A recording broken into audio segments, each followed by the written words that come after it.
Our speaker today is Charlotte Clymer.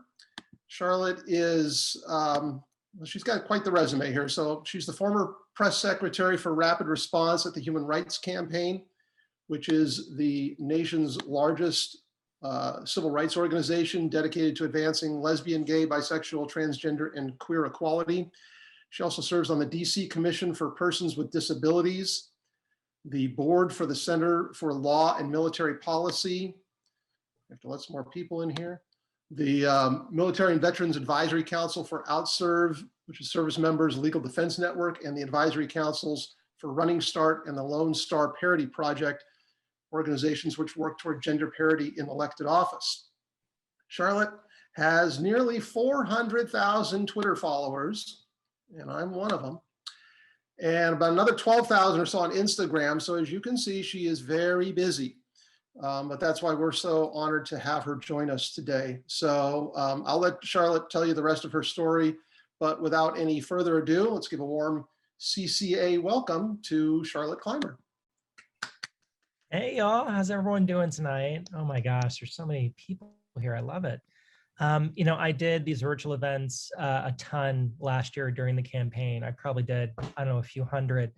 And it was so hard to get people to come because we're all having this Zoom fatigue where we're just sick and tired of turning on our laptops to talk to people. So I know it takes a lot to, you know, come and to participate in these chats after a long day of work or school. So I really appreciate y'all being here. It means a lot. Mitch, thank you so much for that wonderful introduction. I chatted with Mitch last week in the run up to our conversation about, you know, different topics we could address, ways that we could have this conversation. And he's been really wonderful in bringing this event together. So I appreciate that. I am Charlotte. My pronouns are she, her, hers.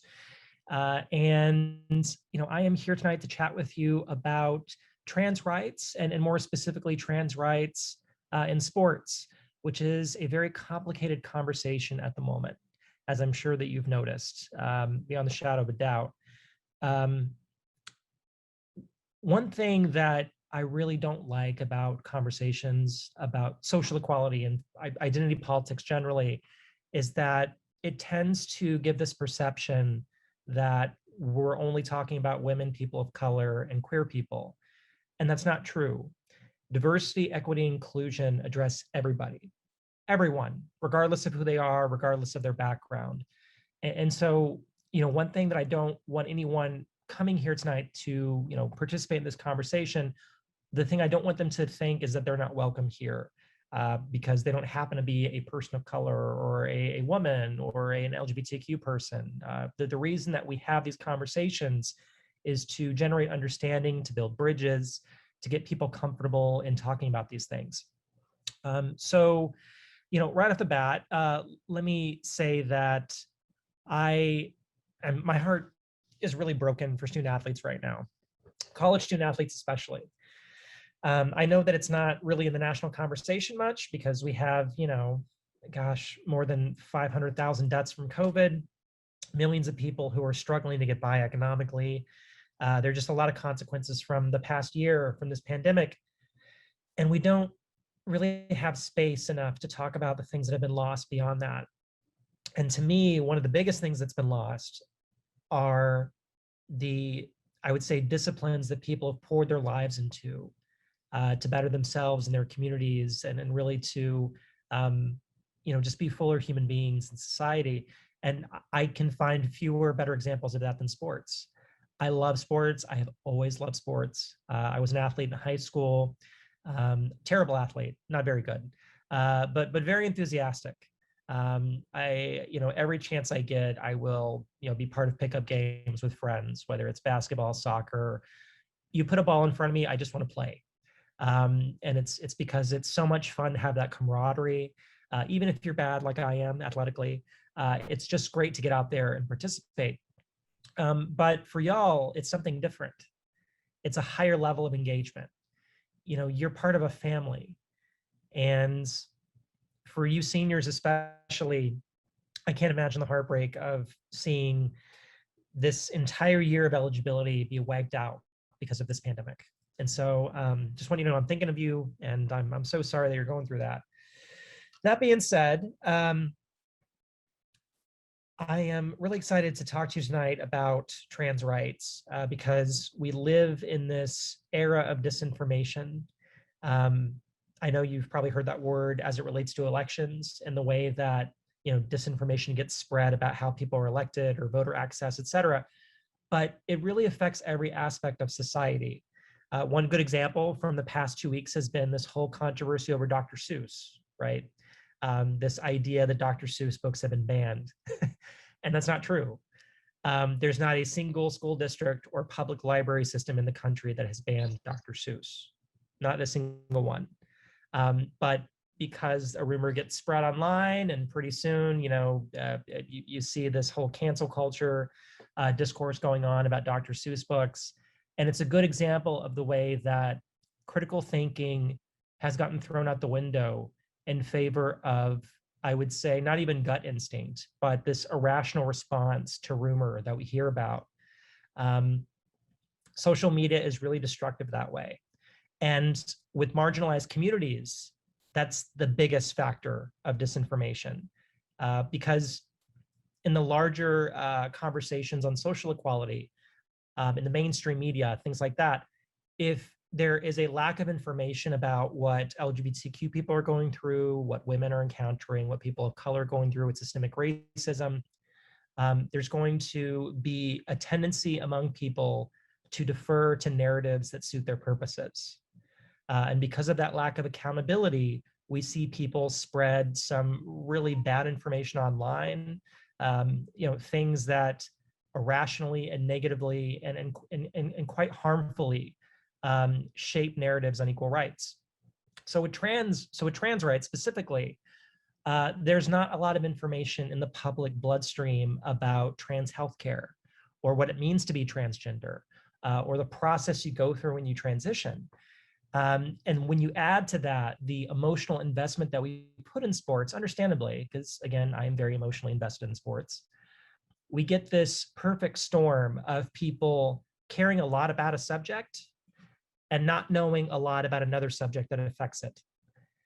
And therefore, we get this whole cycle over the last, not even the last 2 months, but really over the last couple of years of this tension that has increased in our political conversations about trans kids and young trans people in high school, college, sports, and even as little as elementary school kids who are on these junior soccer teams or junior basketball teams, right?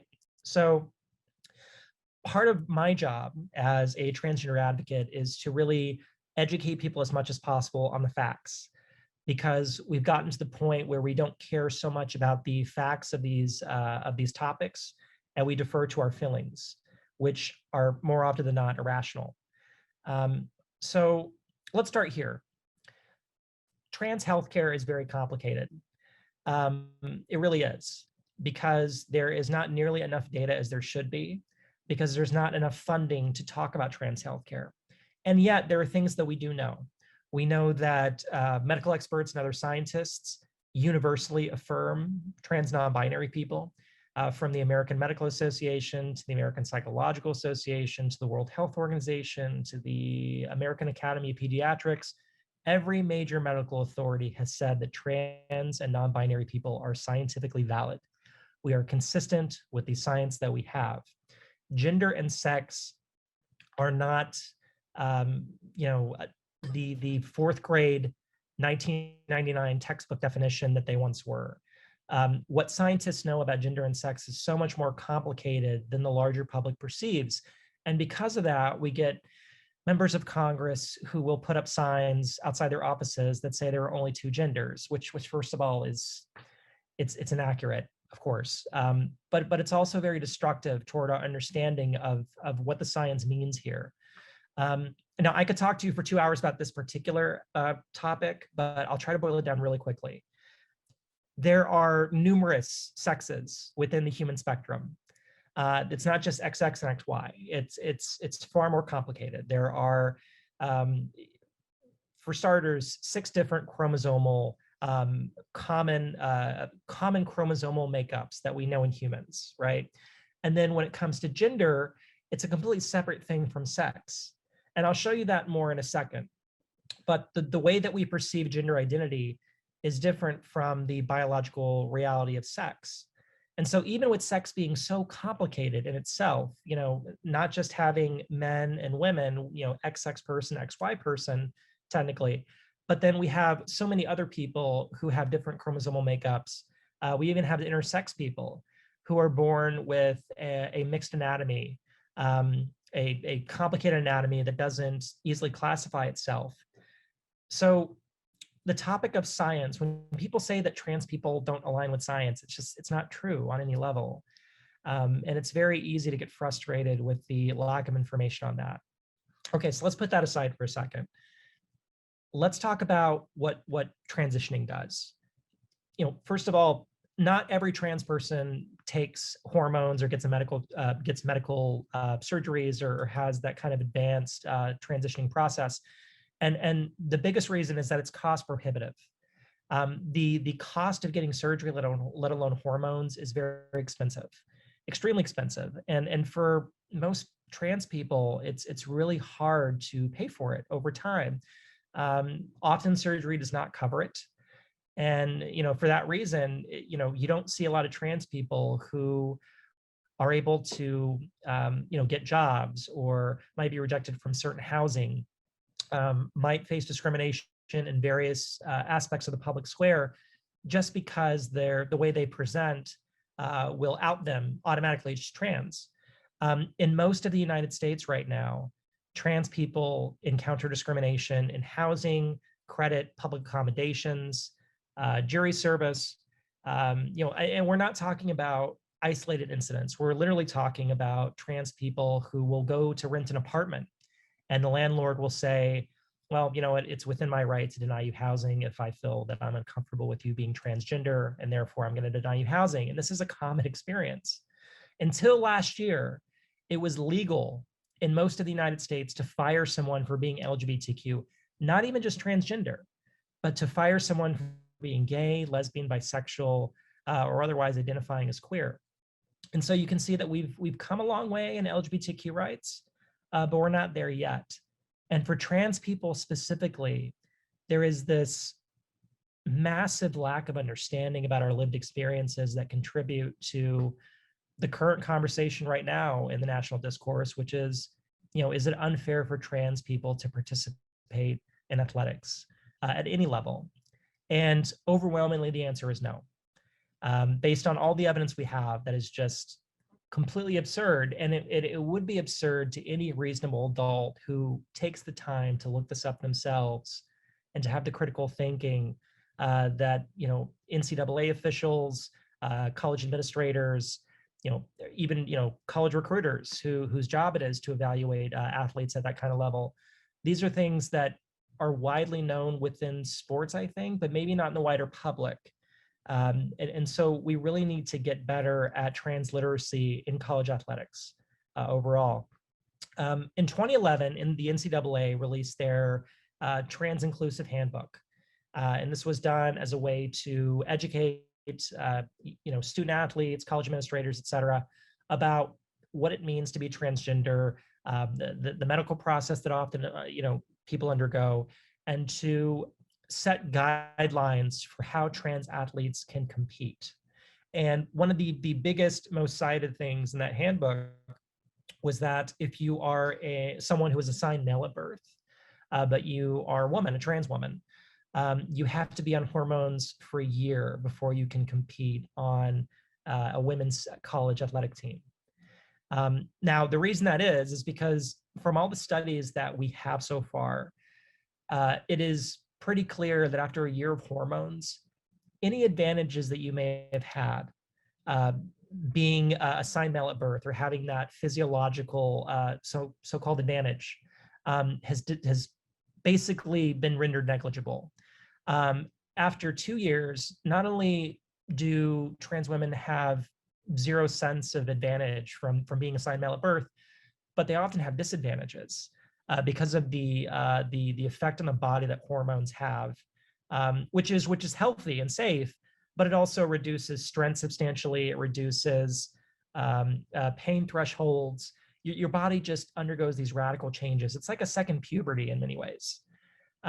So I say that to point out that there are so many folks in this country who honestly believe that there are men waking up and deciding to participate in women's sports and doing it. And that's not the case. That's never been the case.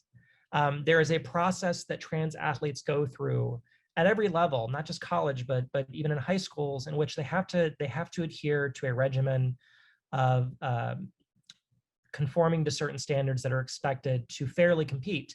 And by the way, those are good standards, because it would be unfair for someone, a trans woman who just who woke up and had not done, any kind of transitioning whatsoever.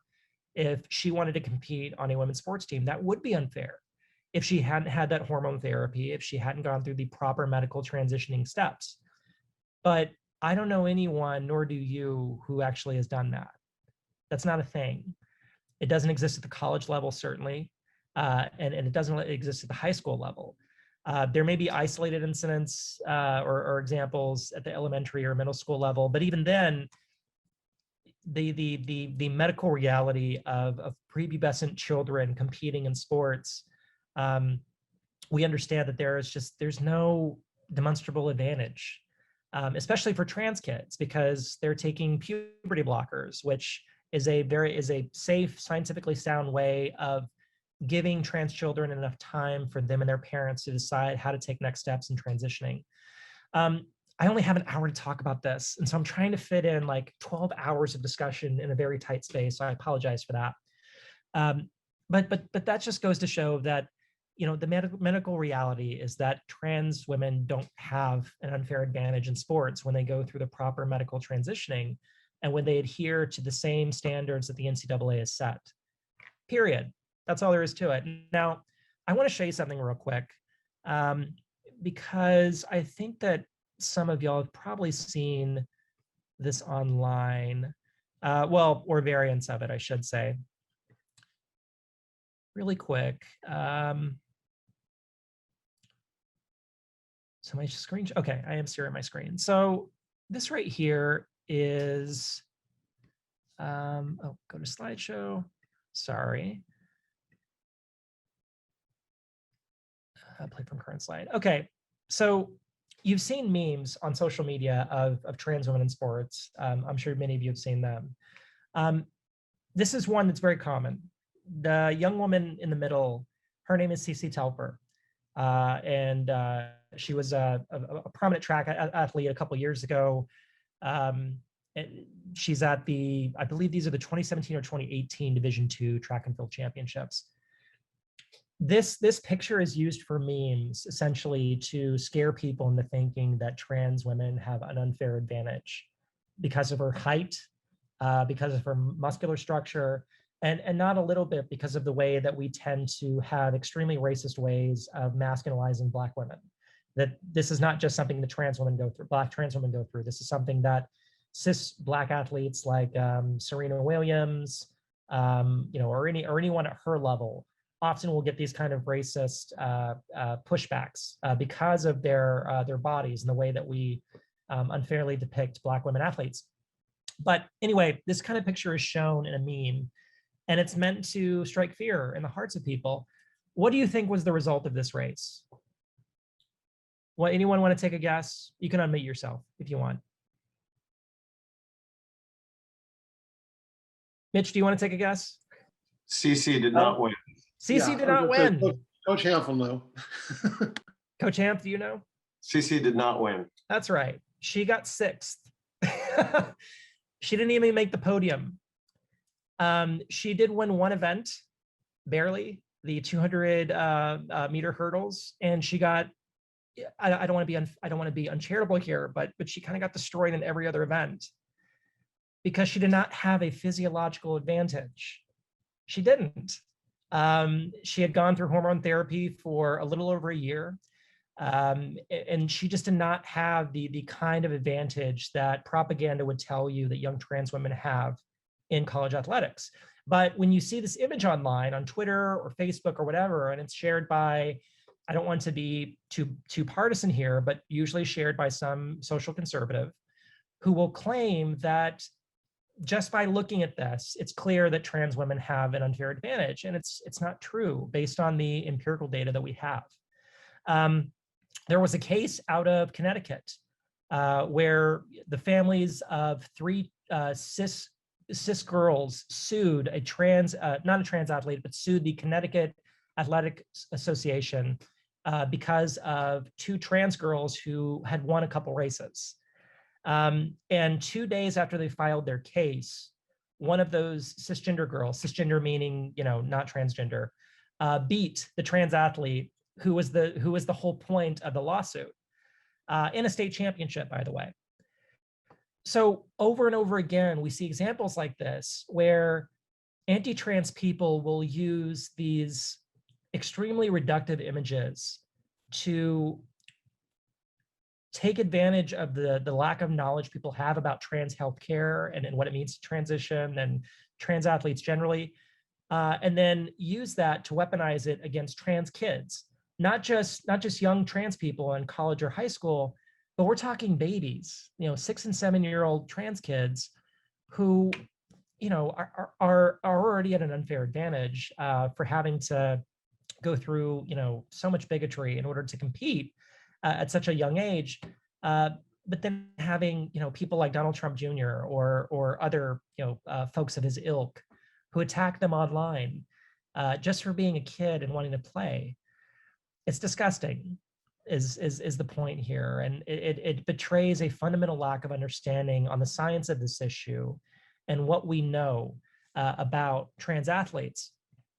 Now, although there are people who have said that trans athletes would destroy women's sports, which is absurd completely. But the other part here is that when cisgender women athletes, especially prominent ones, speak out about it, they're completely ignored. And I'll give you an example. A couple of months ago, there was an open letter signed by 200 prominent women athletes, including Billie Jean King, Megan Rapinoe, Candace Parker, icons of women's sports, basically saying that they stood with trans kids in sports and that trans kids should be able to compete at every level, and trans young people without fear of being discriminated against. How much do you think that was covered by big mainstream outlets? Very little, because it's much, much sexier and provocative and really, I think, manipulative to focus on people's fears rather than informing them. And that's one of the biggest problems we have right now, is that people are not informed on trans issues. And so they resort to fear, which is very natural. It's a very human thing to do. But when you do that without trying to inform yourself, it's not a very adult thing to do. And so right now we have a lot of uninformed adults who are really putting children in an area of responsibility for which they really shouldn't bear any responsibility at all. They're kids. They want to play sports. They have no unfair advantages. And yet they're kind of framed as villains in this national conversation. And it's a tragic thing. I want to point out real quick that, and gosh, we don't have so much time. I wish we had 5 hours to talk about this, but we don't. And I want to get to the Q&A, so I'll make a couple more points. Right now, in over 20 states, there are bills that have either been introduced or passed that ban trans kids in sports. I believe it's South Dakota, Governor Noem is about to sign a bill that bans trans athletes in sports. And this is the case in over 20 states. Bills like this are going through legislatures and being considered. So the Associated Press did their due diligence, and they reached out to all the co-sponsors of these pieces of legislation in all of these states. And they asked a simple question: can you point to a single instance that would reflect your concerns that motivated this legislation? Anything at all. If you can just give us something that shows why you're pushing this legislation through. And in almost every instance, they couldn't cite one example. Now, if you don't believe me, just go to Google, just type in AP trans athletes legislation, it'll come up. And it is just clear as day that even the folks who are pushing this horrific propaganda against trans kids can't even cite examples of themselves of the way that athletes are affected, negatively affected by trans inclusion. It's just an example again of the way that our lack of information contributes to this overall narrative, which is really destructive. I'll give you two more examples, and I promise we'll get to Q&A. One of the things that has been particularly horrific, I think, is the claim that trans women or young trans women are taking away college scholarships. There are something like, I believe, if I'm not mistaken, almost 300,000 NCAA athletes, student athletes. I could be wrong, but it's somewhere around there. And I think around 45% of them are women who receive college athletic scholarships. How many young trans women received a college athletic scholarship in the past 2 or 3 years, or even 5 years, or even 10 years? Does anyone know? Zero.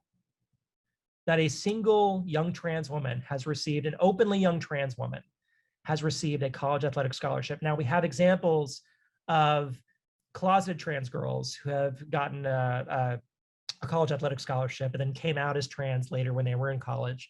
And of course, they no longer competed on certain teams, or, we have some examples of young trans men who were closeted competing on a women's team, and then they came out and they still competed because the NCAA allows that.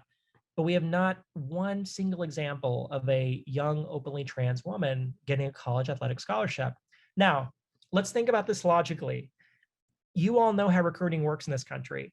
Recruiters know everything there is to know about the athletes at the prep or high school athletes at the top of their discipline. I'm from Texas.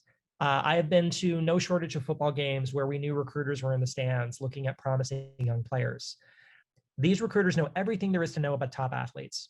So if a young trans woman wins some kind of event, whether it be track and field or swimming or whatever the hell, and she's not given a scholarship, wouldn't it follow that the recruiter would recognize that and offer a scholarship to the cis woman who supposedly lost out on that scholarship? I mean, wouldn't that be the logic here? But that's not happening because no young trans women are taking away college athletic scholarships from cis women. It's not a thing. But what we hear day after day lately, especially over the past month, is that young trans women especially are destroying women's sports by taking away scholarships, medals, trophies, podium spots from promising cis women who are great at their sport, but somehow often will beat the same young trans women. None of this makes sense. And all it takes is a little effort and critical thinking and asking for, frankly, the receipts, the evidence. But the people who are anti-trans can't provide it. They can't provide examples of the scholarship claims. They can't provide examples of young trans women who are dominating their fields relentlessly. They have no examples of this. All they have is the idea, the really damaging and erroneous claim that men are waking up and competing in women's sports and destroying that sport. And it's just false. It's false and it's wrong. And we really need to push back against that. I'm trying to think of what else I want to fit in with the little time that I have for the speech. One more example, and I promise we'll get to Q&A. There's been a big controversy over the past couple of years about the way that we test hormonal levels in sports, especially with women athletes at the Olympic level.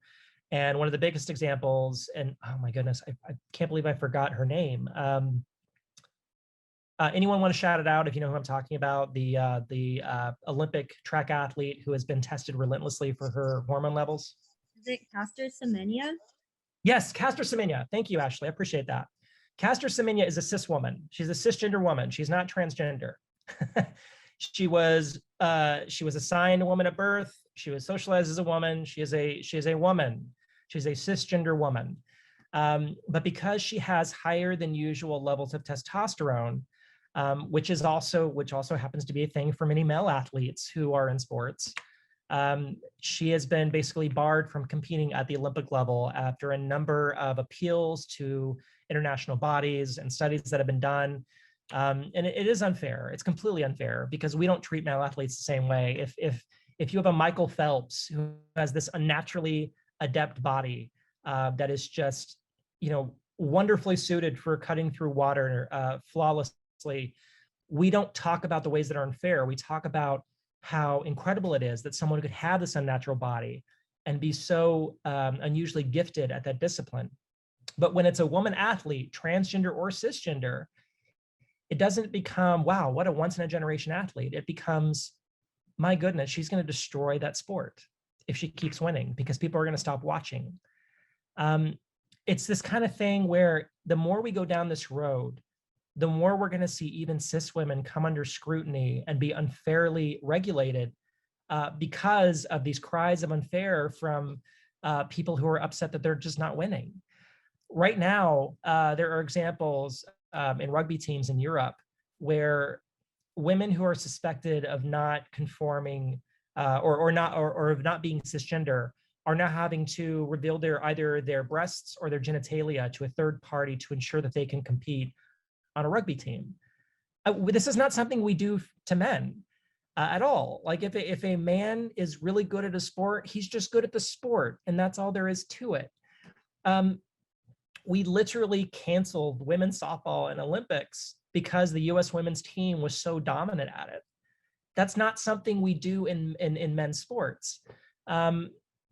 And so I could keep ranting about this for a while, but I want this to be more of a conversation. And I appreciate you all being so gracious with my, I would say, less than calm discussion on this, because it is so frustrating to see these kids, trans kids, like young people who are just relentlessly attacked because of a lack of knowledge about how healthcare and sports works. So with that, let's go to the Q&A because I would love to take your questions. And Charlotte, I think I'll say that the thing you were just describing in the other countries happening in Georgia, right? Wasn't there something about having female athletes be inspected by 2 doctors or something like that? Yeah, I think that's a Georgia. piece of legislation being considered right now. Yeah. Crazy. Okay, I don't know. Can you see the chat box? There's one from Oliver here. I can. Okay. Is there an argument to be made in regards to the skeletal development giving an advantage, bone structure, ligaments, et cetera? Okay, so the bone structure of a trans person is not affected by hormones. And trans women do not see their skeletal structure affected. They do see their ligaments, tendons, musculature affected quite significantly by hormones. There is a significant loss in strength. Even the way that your body reacts to stimuli, not even pain, but even like weather, it's significantly affected by the hormones that you take. I'll also say that the mental effect of having gender dysphoria is its own, sense of oppression. Because if an athlete is supposed to be mentally sound when they're, y'all know this, just as well as I do, if you need to be mentally sound, mentally consistent in order to compete at a high level, gender dysphoria is going to significantly affect that. It's going to throw you off your game. You're not going to be as sharp when you're going up against other competitors who don't have to deal with that. So that's one thing that I thought, would be important to point out. And Mitch, do you just want me to roll through these questions on the side? Yeah, I think if you want, the next one is from Jessica. If you can see that. Yeah, that sounds great. Jessica asks, do you have suggestions on how to push back to those folks we see on social media or otherwise who are perpetuating that fear and ignorance of trans people and especially trans athletes? How do we help, especially when the folks seem unwilling to listen? I think that by being insistent on the science, it's hard for people to argue with the science. It just is. Like, we can argue about feelings all day because feelings are subjective, right? It is heartbreaking for trans kids to be turned away from teams, and we should talk about that. But that's the kind of thing where someone who is anti-trans can look at it and say, well, I'm sorry that your feelings are hurt, but it's not fair for you to compete. What they can't argue with is the scientific data that we have. The fact that medical experts and other scientists have clearly said that it is completely appropriate for trans athletes who have gone through transition to compete in sports. And so what I would do if I were you is really stick to the science, stick to the factual information, because that forces people to reconcile their opinions with the reality, with the fact that, you know, we do have all of this evidence that suggests otherwise. And unless you have a good rebuttal to that, that is other evidence to present, it doesn't really matter what your opinion happens to be, because science will win out, as science always does. Macy said the same question as Jessica. Ashley said, yep, same question. I think that actually, yeah, she talks about you don't have hours to unpack that scientific maybe discussion. And as we learned over the last year, not everyone believes in science. We found that out. So where do we land on that? You know, it's this kind of thing where people are going to act in bad faith regardless. But that doesn't mean that we shouldn't still make the arguments.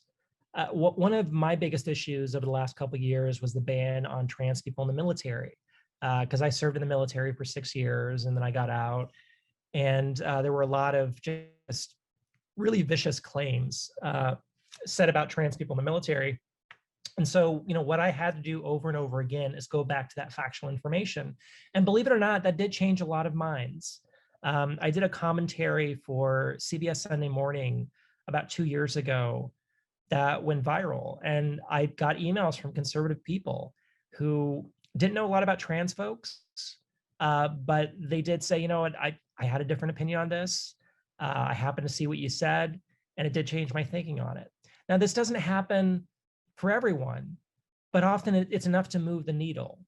If we ever stopped advocating against white supremacy and dismantling white supremacy because of bad faith, nothing would ever get done, right? If we, if suffragists had stopped advocating for the right of women to vote because of bad faith attacks, women wouldn't have the vote today. It's the same thing here. You're always going to have people who respond in bad faith to things, whether it's climate change or trans healthcare or vaccines. There's always going to be that issue with people who don't know what they're talking about, but operate from this place of bigotry and fear. But if you keep making these arguments that are solidly rooted in fact and information, you're going to make the kind of changes in public opinion with people in the middle who don't know what to think at all. That's going to turn the tide eventually. That's what I like to focus on, the people who may not know enough, but want to know more. And once you get them on your side, the side of facts and reasoning and information, it makes it much easier to fight for justice overall. Do you have any recommended scientific articles that echo this information? I do. I can send them to Mitch and he can blast them out. That might be an easier way to do this. But on trans healthcare specifically, there have been numerous articles written by various outlets. One really good article came out from the Scientific American, I want to say last year, that just talked about the absurdity of saying that there are only two sexes and that gender is this, very restrictive, defined characteristic of human beings, because that's never been the case. By the way, and I don't want to go off on a tangent here with all these other questions, but trans people have been around forever. This is not a new thing. Trans people can be found in every country, every culture, every religion, every race, every ethnicity. There are trans people in Iran. There are trans people in Russia. There are trans people in the Congo. There are trans people in South America. There were trans people in Native American tribes here in the US for millennia. Trans people can be found in recorded history, going back to when recorded history began. The only reason it seems new is because more people feel comfortable coming out as trans now. We feel that we have a safe environment where we live, or at least enough support to be who we are. There was an article that came out, I want to say 2 weeks ago, that basically said that the number of LGBTQ people is increasing in the US, which is true. But there's a little caveat there. It's the number of people who report themselves as LGBTQ. And, you had a lot of anti-LGBTQ people who were saying, well, this is a fad. This is just a social thing that people want to glom onto, some kind of bandwagon. Well, first of all, it's not that. It's once again that people feel comfortable identifying as LGBTQ because our rights are expanding overall. But number two is I don't know of any LGBTQ person who's closeted who thinks that there's some kind of social advantage to coming out as LGBTQ. Broad social advantage. That's just not the case. If there was a trans person who sought to dominate sports by joining a women's team, it would just be bonkers on every level because of the process you would have to go through just to get on a women's team with all the hormones and surgery that you get that come along with that, just so that you can maybe have a slight chance of winning at the top of your field. If you really wanted to destroy women's sports, you would just be Larry Nassar and sexually assaulting dozens of women while college administrators at the University of Michigan just hide your misdeeds, right? I mean, we talk about women's sports, and yet we don't talk about the fact that the number of women college coaches has fallen from 90% 50 years ago to just 44% last year. No, not even that. I think it's 34% now. It's fallen by more than half the number of women college coaches at the NCAA level, even with Title IX in place. And by the way, Title IX itself, while it's given some great things for women generally, and certainly has helped women's sports grow, it's often a toothless law.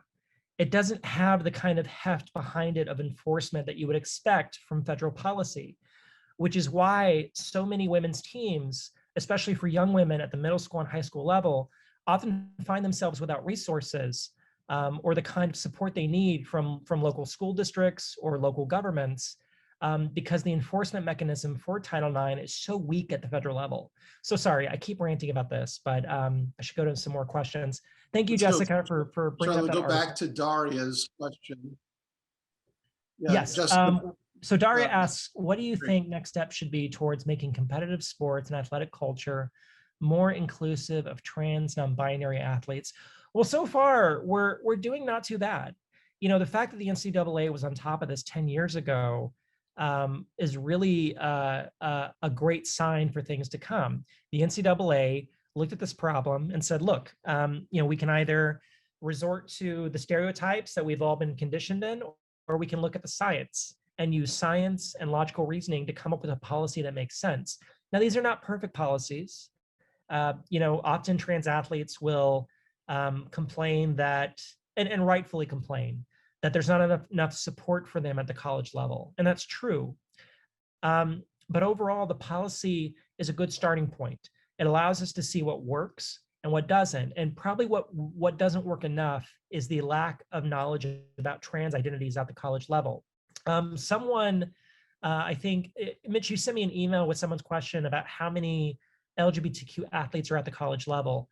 And I think it's something like in Division I, there's no more than like 80 or 90 openly LGBTQ athletes at Division I. And that's out of the more than 170,000 athletes at the Division I level in the US.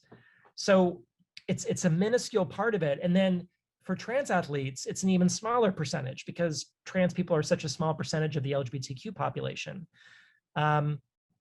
So, the way we combat that is by having conversations like this. What I would advise every college to do at whatever level is to have a briefing for every student athlete to teach them about this in a way that makes sense, makes it accessible, makes them understand that the science here is not threatening. And once they know that, it's much easier to be supportive to trans athletes and to build a culture where we have fairness for everyone in student programs. Let me go back down. So Stephanie Shreve-Hawkins asks, where can we find accurate information on the different chromosomal matches for sex and gender?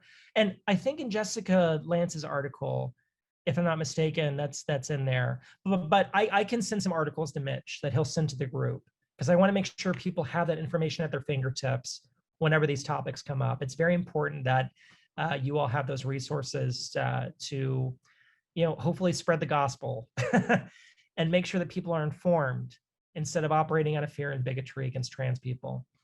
Coach Hanf, you said you have a follow-up question in regards to CC Telfer? Unmute. Yeah.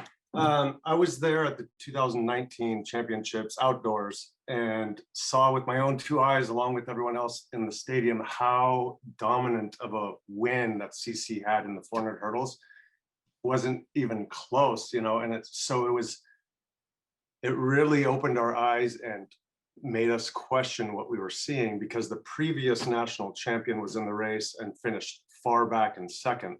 And it really stirred a lot of emotions just seeing someone who previously ran for the men's team, 42-inch hurdles, then now down to the 36, and they seemed like they were just little steps. And so I think in the 400-meter hurdles, where the lower the hurdles more, it was more of a visual change than, when she runs the high hurdles, she's not as good there. But it was just really something for us to see there. And a lot of parents particularly started to say stuff in the crowd.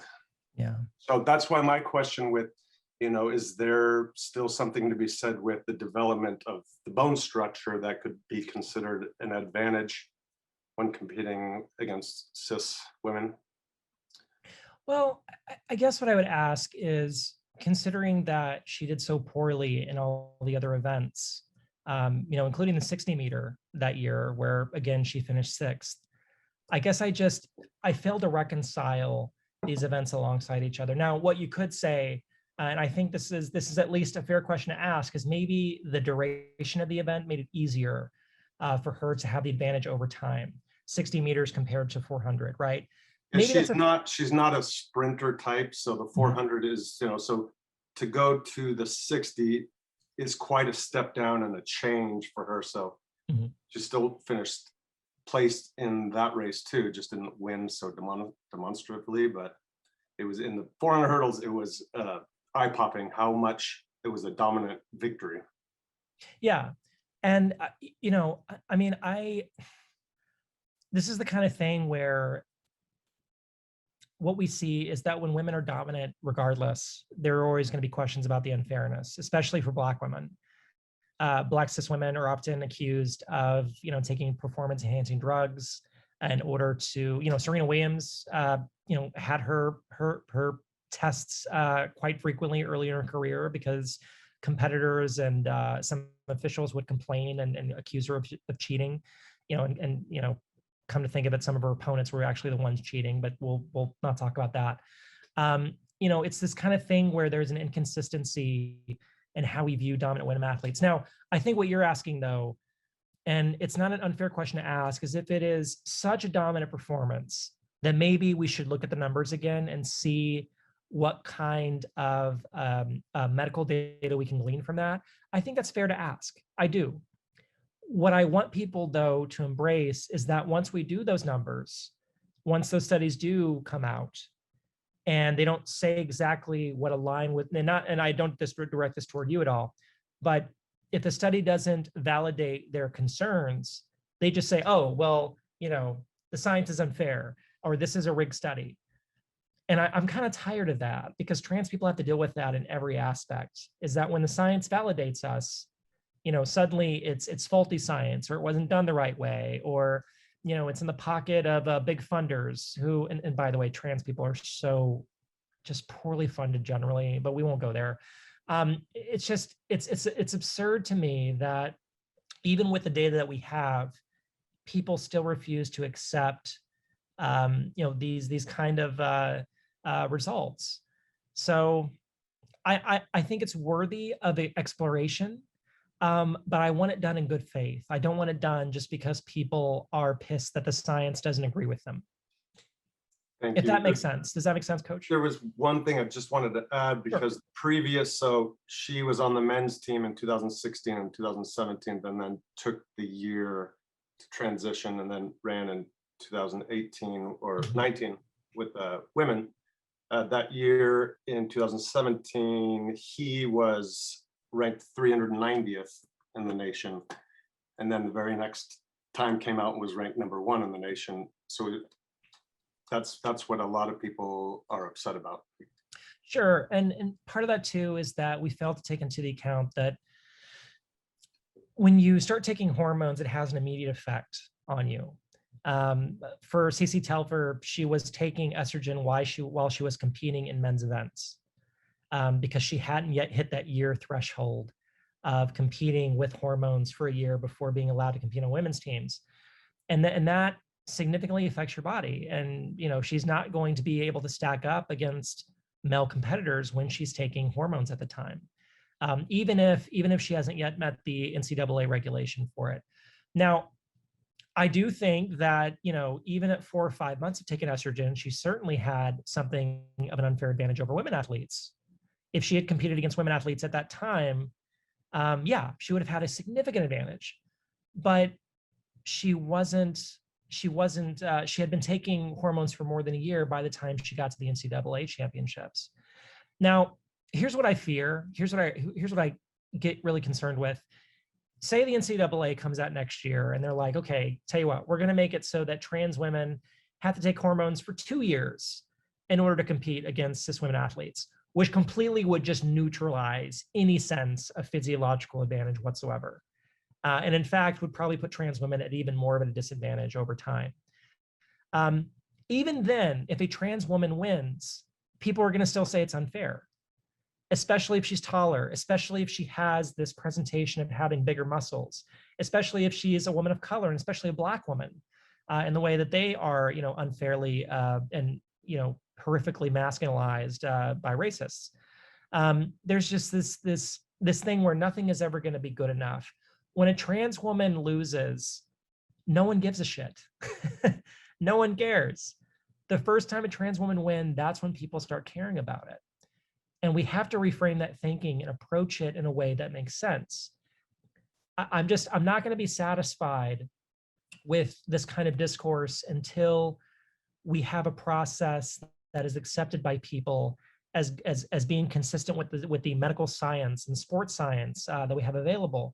And right now we're not seeing that. We're seeing people who disagree with the scientists who've already studied this and have said 1 year of hormones is all you need to erase that advantage, and it's just not enough for them. So that's a very long and winding answer to your question.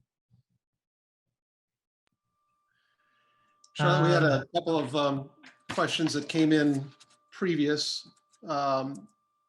In your experience, knowledge, how often are student athletes coming out as trans, and what is the typical response from coaches and teammates and opponents that you have any knowledge about?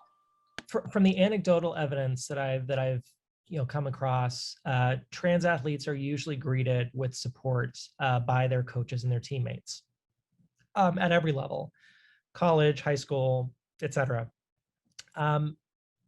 There was this woman who came out in a Division III college basketball team, I want to say 10 years ago, an older woman, a woman who went to college late in life. And she, there was a lot of press about it regionally and statewide.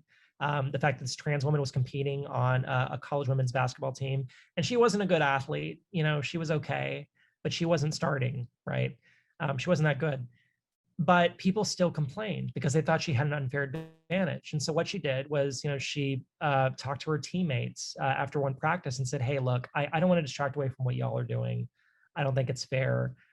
So I'm ready to quit if that's what you want, because I don't want to, make this team about me, because we're a team. And, every single one of her teammates, these young women, some young cisgender women, stood behind her completely. And you really see that's consistent across women's sports. There are certainly some cis women athletes who are completely opposed to trans women competing. I think that comes out of ignorance and bigotry, and more than a little fear, and probably more than a little insecurity about their own abilities. But overall, cisgender women in sports overwhelmingly support trans women.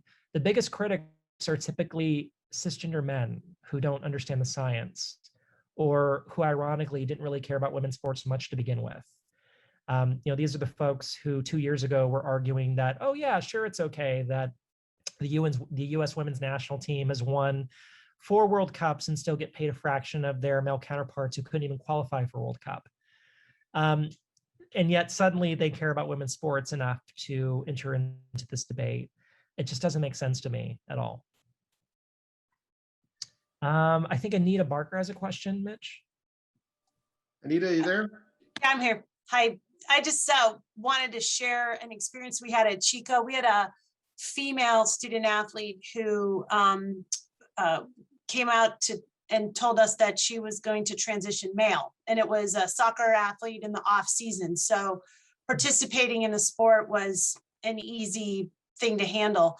The challenge was that the student had made this decision over the holiday break, and in the absence of being around anyone that could advise, started taking testosterone on her own, which would have put her in crosshairs with the NCAA drug testing policy.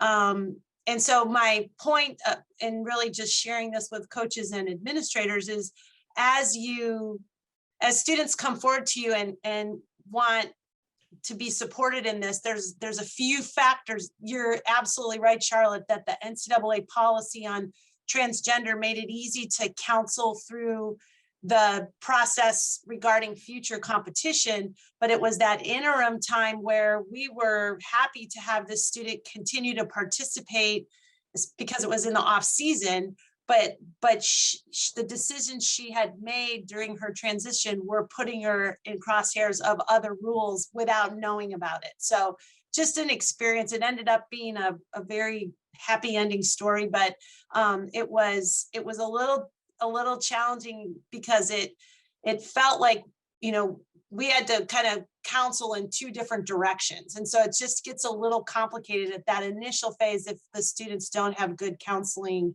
for all of the rules.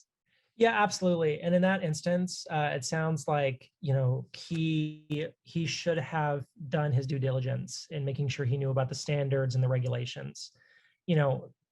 Just because you're trans and non-binary does not mean you don't have to follow the rules in any aspect of life. Coming out is a very important moment. It should be greeted with empathy, and certainly kindness and support, but that doesn't mean that you don't have to follow the same rules as everyone else. I mean, great for him that he came out during the holiday break, and he should get all the support he needs. But that should still mean that if he starts taking hormones, he can't compete. He just can't, and he should know that. And I'm not being aggressive with him when I say that. But it's this thing where, we can't get to this place where we don't hold trans non-binary people to the same standards as everyone else. It's just like in the military, by the way. If there's a trans person who wasn't meeting the standard of excellence that we expect of a service member, kick their asses out. I'll be the first to say so, because you still have to be a good teammate, and being a good teammate means being considerate of the rules and making sure that you follow them. So I'm glad it was a happy ending. But my advice to any trans student athletes is that coming out doesn't mean that you don't have to follow the regulations. That's the whole point of having the regulations in the first place. Charlotte, I know time is a consideration, and I don't want to take advantage of yours. I don't want to take advantage of you. So it looks like. Oh, I can stay. I'm happy to stay for a little while. Okay, so if Andrea's got a question for you about just speaking to school departments. And then Sure. If there's anybody else's that has questions, please feel free to throw them in the chat box now. Catherine, could you put your email down for Andrea? If Catherine, are you still on here? Maybe she's not. I don't know. No, I'm here. I'll put it in the chat now. Oh, great.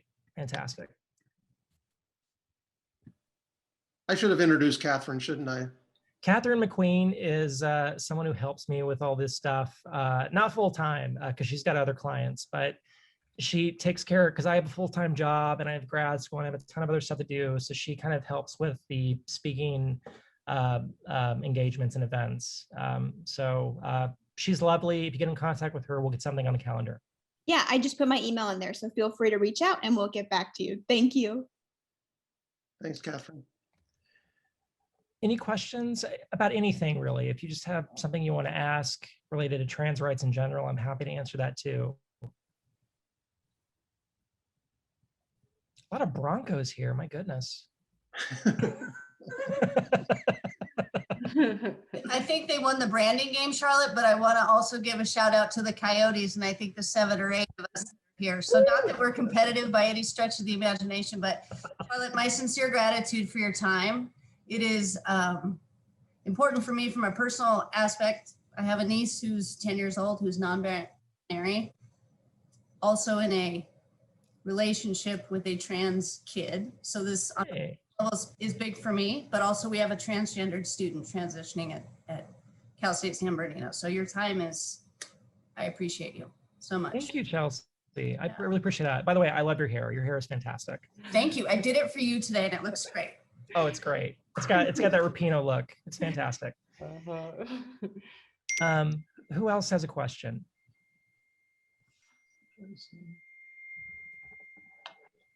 Well, Charlotte, the one of the other questions that came in earlier, are there rules against gender affirming surgeries as a medical transition? So That you know about again. So prepubescent children, so children who have not come to adolescence yet, don't get surgeries or hormones. That's really the hard and fast rule on surgeries. In fact, any kind of medical transitioning for children under like 12 just does not happen.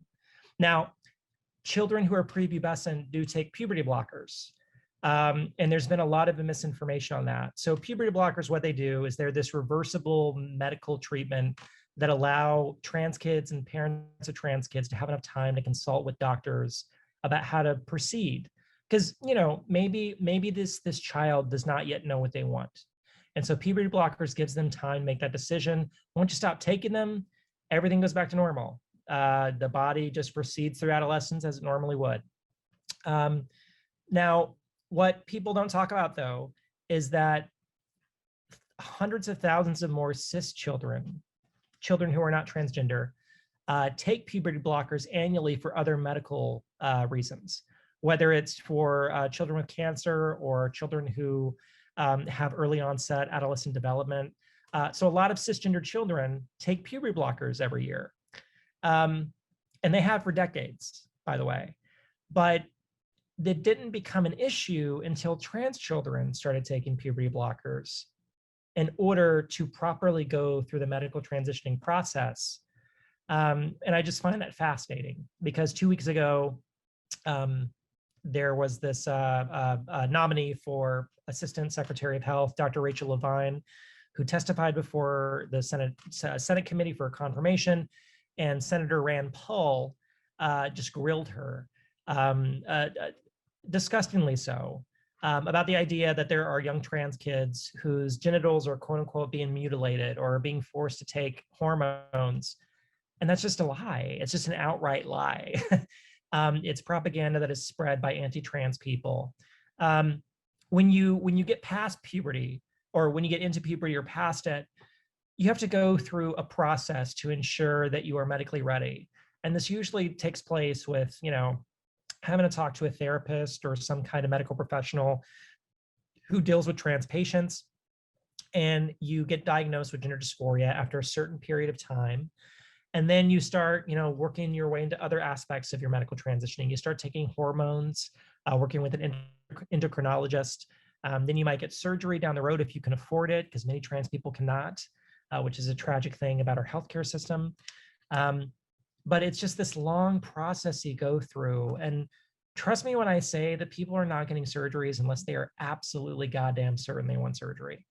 And unless a medical provider who is specifically trained in that area knows that it is medically sound for them to get that kind of medical treatment.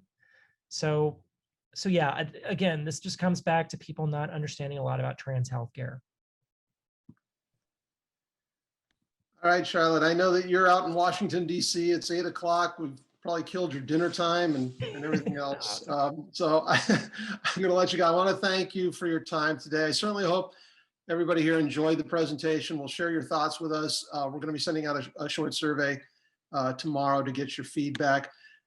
Remember, I got to do my plug. Next Wednesday, we have Cal State Dominguez Hills alum and one of Major League Soccer's all-time greats, Kai Kamara, joining us for the Wednesday afternoon speaker series. He is going to be talking about his journey from Sierra Leone to Dominguez Hills to the MLS and about his foundation that helps children back in his home country. So that is next Wednesday at 4. So be sure and visit the CCA website to sign up. Charlotte, it's been awesome. I thank you all. for Hook 'em joining horns. us. Mask up, stay safe. Thank you. We'll talk Thank you, soon. Charlotte. Thank you, Mitch.